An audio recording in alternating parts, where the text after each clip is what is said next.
The doctors had already stepped back. The monitors were silent. The room had gone still in the way rooms only go. Still when everyone present has accepted that there is nothing left to do. A man in a suit stood against the wall with his hands over his mouth. A senior physician pointed toward the door. A nurse looked at the floor. The baby had stopped breathing for minutes ago, and every attempt to revive him had failed. Then a boy in a torn gray shirt pushed through the door. Nobody noticed him at first. He was maybe 11 years old, small for his age, with muddy shoes and the kind of quietness that comes from spending too much time being invisible. He had followed the ambulance on foot from 3 blocks away because he had seen the father running and something told him to run too. He reached the sink before anyone could stop him. What happened in the next 60 seconds would be debated, documented, and replayed in that hospital for years. Before we begin, if you believe that courage has no address and kindness wears no uniform, please like this video, subscribe to WhatsApp Kindness Tales, and share this with someone who needs to believe in people again today. The boy's name was Kyle. He was 11 years old and he had been living without a permanent home for 8 months. Not on the streets entirely, but close enough. He moved between a church shelter that closed at 7 o'clock in the morning and a dry space beneath an overpass that he had made as close to a room as a person can make a concrete ceiling and a cardboard floor.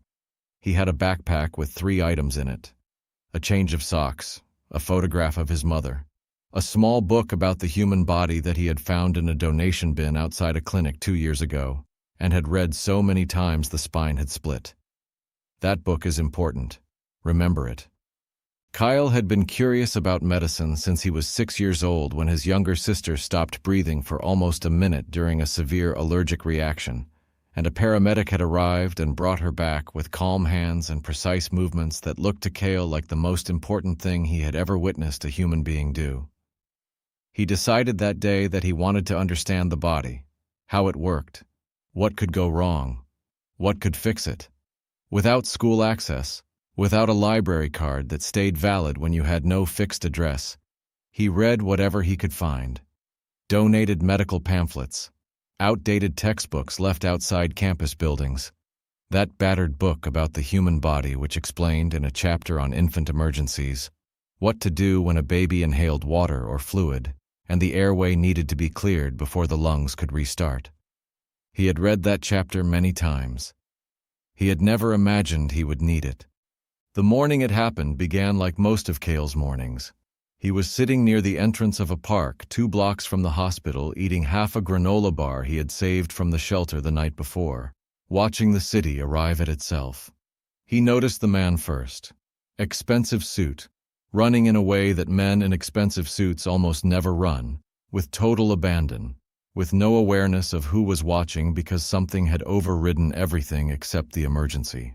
The man was carrying a small bundle against his chest. Kyle stood up. He did not know why exactly. He just did. He followed. The hospital entrance was 3 blocks away. By the time Kyle arrived, the man had already been taken through the emergency doors. Kyle slipped in behind a family entering through the same entrance and followed the sound of raised voices down a corridor and through a set of doors that were still swinging.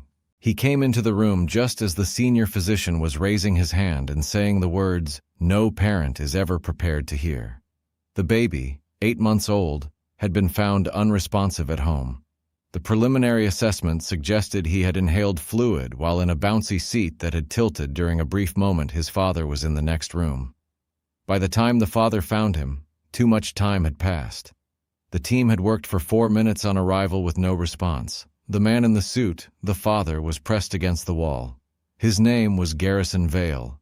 He was the founder of one of the largest private investment firms in the state. He had never once in his adult life encountered a problem that money could not eventually solve. He was completely helpless. And then, a boy in a torn gray shirt reached the sink. Kale had seen something the moment he entered the room. A faint movement. The smallest possible twitch in the baby's fingers. So small that everyone else had moved past it. He did not stop to explain. He did not ask permission. He crossed the room gently but without hesitation, lifted the infant, and positioned him face up under a slow stream of cool water, the way the book had described, supporting the head and neck precisely, angling the body to let gravity help the airway clear. That is when the physician pointed at him and shouted. That is when the man in the suit said, "What are you doing?" That is when the nurse moved toward him. Cale did not let go. He said quietly and without turning around, "Please, just give me 1 minute." Something in his voice stopped the room. Not authority, not volume, something else. The particular steadiness of a person who is not performing confidence but actually has it, earned through 2 years of reading the same chapter over and over in a concrete space beneath an overpass, because the body fascinated him, and knowledge was the one thing no circumstance had been able to take away. 40 seconds passed. Then the baby coughed, then cried. Then the room collapsed into motion all at once. Doctors rushing forward, monitors being reattached, the nurse who had been moving toward Cale stopping completely still with her hand over her heart. Garrison Vale slid down the wall until he was sitting on the hospital floor with his face in his hands, making a sound that was not quite crying and not quite anything else. Cale set the baby gently on the examination table, stepped back, and picked up his backpack from where he had dropped it by the door. He was almost in the hallway before Garrison looked up and said, "Wait. Before we continue, we want to stop here because what Cale did in that room is the most visible part of this story. But Kindness Tales wants you to know what made it possible." 2 years before that morning, a clinic volunteer named Dorothy had left a box of donated books outside the building at the end of a long shift. She did not sort through them carefully. She did not think about who might pick them up. She simply left them rather than throwing them away because throwing away books felt wrong to her. Cale found that box at 6:30 in the morning. He took one book. A retired paramedic named Harold ran informal first aid sessions at the church shelter on the second Sunday of each month. He let anyone attend. He did not check whether attendees had a home address. Cale came to 3 of those sessions. Harold showed the group how the human airway works and what position matters most when an infant cannot breathe. Harold never knew Cale's name. Cale never forgot what Harold taught. A shelter supervisor named Irene let Cale stay an extra 40 minutes past closing on cold mornings when she could tell he had nowhere warm to go. She never noted it in the register. She just did not lock the door until he had finished whatever he was reading. None of these people were in that hospital room. All of them were. This is what Kindness Tales believes, that every act of human decency travels further than the person who gave it will ever know. Dorothy's box of books, Harold's second Sunday sessions, Irene's unlocked door. They all arrived in that room with Cale. Garrison Vale found Cale in the corridor. He had left his infant son in the care of the medical team, followed the boy into the hallway, and stood before him with an expression that had nothing practiced in it, nothing managed, just a man who had been to the edge of the worst moment of his life and come back because a child in a torn shirt had refused to accept what everyone else had already accepted. He asked Cale where he lived. Cale told him the truth. Garrison did not react with pity or with the particular discomfort that people sometimes display when poverty arrives close enough to feel real. He asked Cale 2 more questions. What do you want to do with your life? And what do you need to do it? Cale. The arrangement that followed was not charity. Garrison was clear about that from the beginning, and Cale was clear that he would not have accepted it as such. It was investment. Garrison had spent 20 years identifying people who had something rare and making it possible for that thing to grow. He had simply never before found that person in a hospital corridor at 11 years old with a split-spined book in a backpack. Cale was enrolled in school within the month. He lived with a foster family that Garrison's foundation had supported for years, a couple named the Okafor Brennans, who had 3 other children and a loud kitchen, and the kind of home where the front door was always unlocked because someone was always arriving. He was given access to a tutor twice a week, a library card, a winter coat. He asked if he could keep the book about the human body. Nobody had ever suggested he couldn't. 4 years later, Cale was the top science student in his school. He attended a regional medical symposium at 14 as the only middle school participant.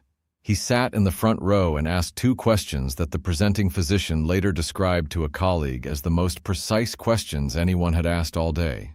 Garrison's son, now 5 years old, called Cale by a nickname that had developed over years of visits and could not quite be translated into adult language. What it meant, roughly, was the person who stayed because that is what Cale had done. When everyone else stepped back, he stayed. The night before Cale's first day of high school, he sat at the Okafor Brennan kitchen table and wrote a letter. Not to Garrison, not to the doctors.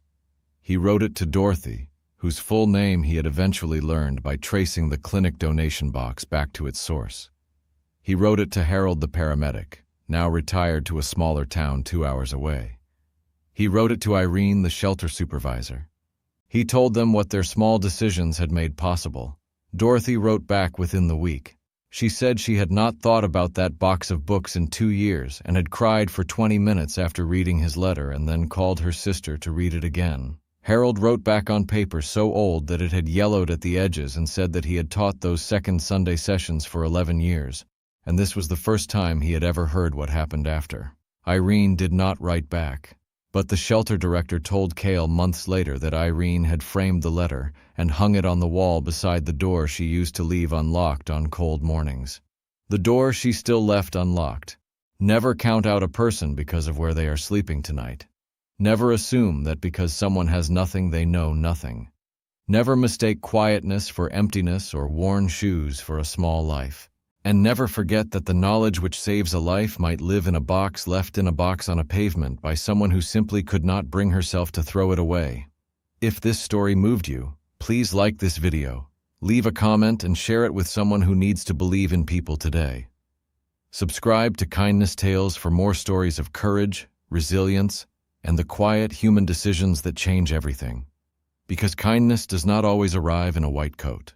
Sometimes it arrives in a torn gray shirt carrying a book with a broken spine, and it stays when everyone else has stepped back. Welcome to Kindness Tales. We are so glad you are here.